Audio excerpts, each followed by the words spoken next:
Hello friends. So today we are going to discuss problem from the Lead Code Weekly Contest 212. This contest happened yesterday on the Sunday, but due to some other priority work, I could not participate in this contest. So now I have started solving the problems from this contest. Okay. So this is the first problem I picked. The title is arithmetic subarrays. Okay. So in this problem, what they are saying, there is a sequence which is called the arithmetic sequence when, like, if you have the three elements in your array, so the difference between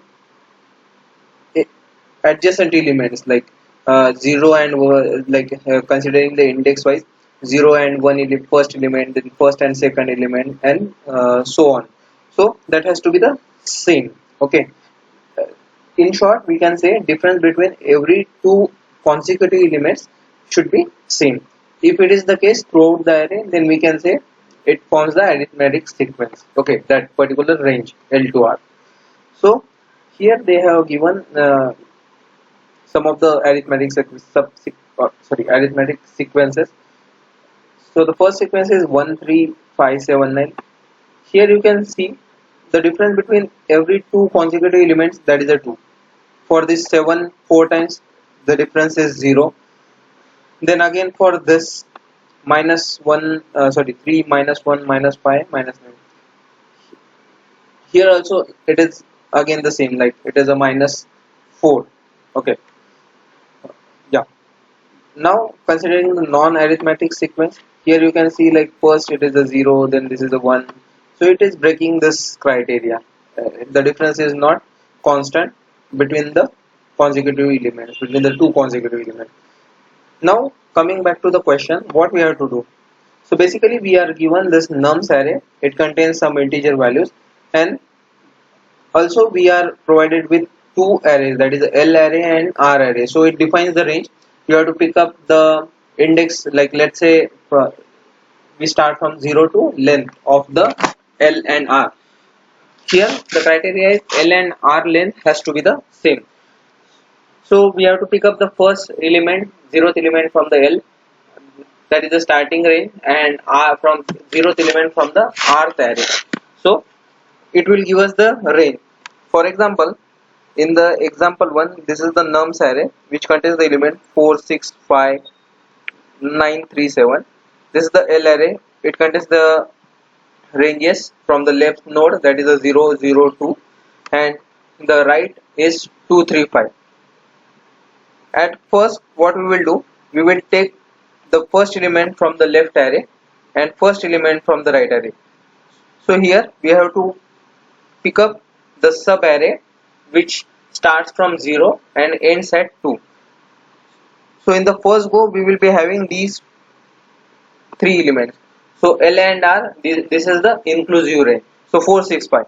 So here in the explanation you can see for the zeroth query, the sub array it is like this 4 6 5, and here you can see the difference between, and here you can arrange it in any way.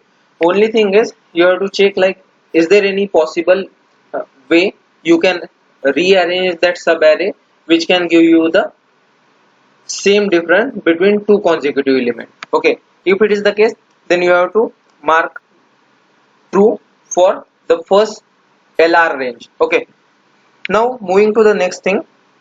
Second time we will pick the zeroth, that is second element from this array, that is 0, and the second element from the right array, that is a 3.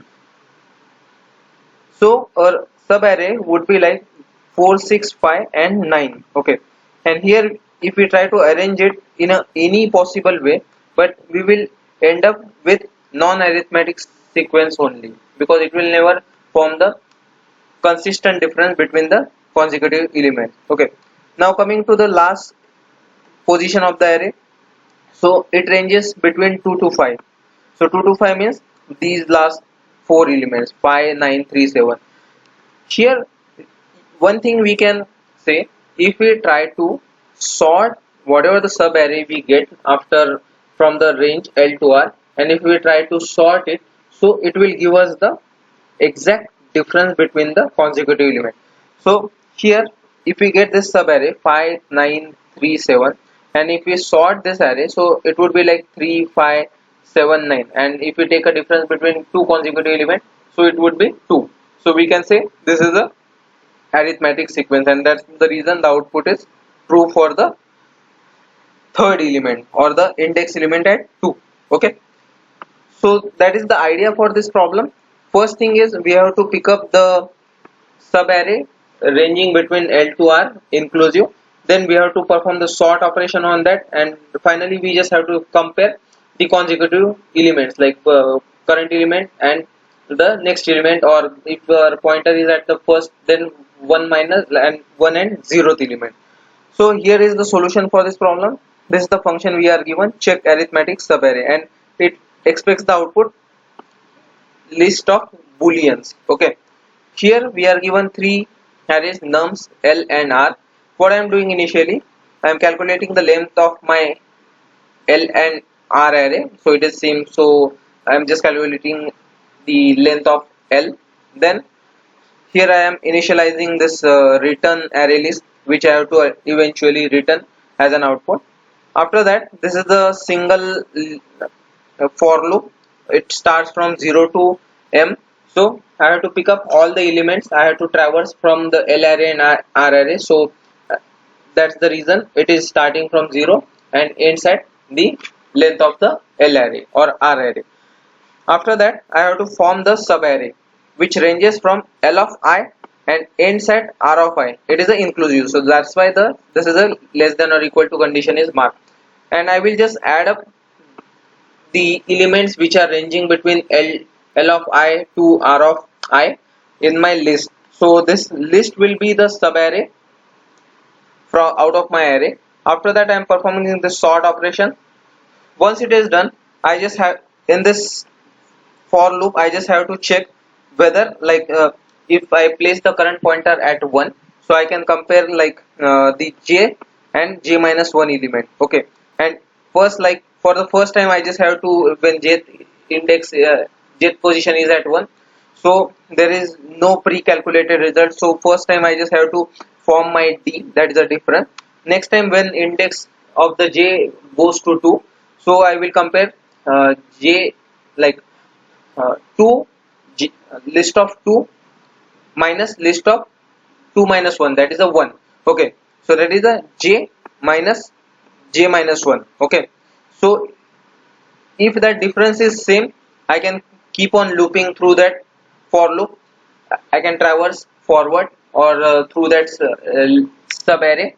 If the difference is not matching, then I will just have to add that false inside my return array list, and I can break this for loop, and then again it can try to check for the next range inside this for loop.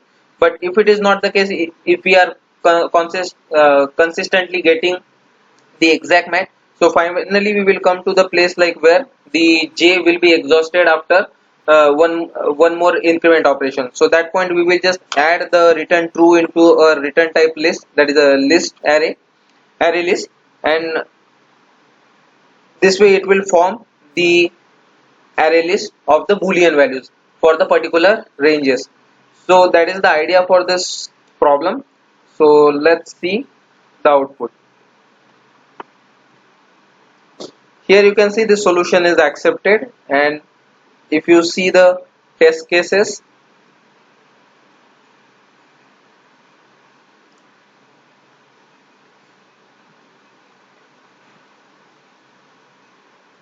here we can see the runtime is 53 millisecond and it has covered all the 101 test cases.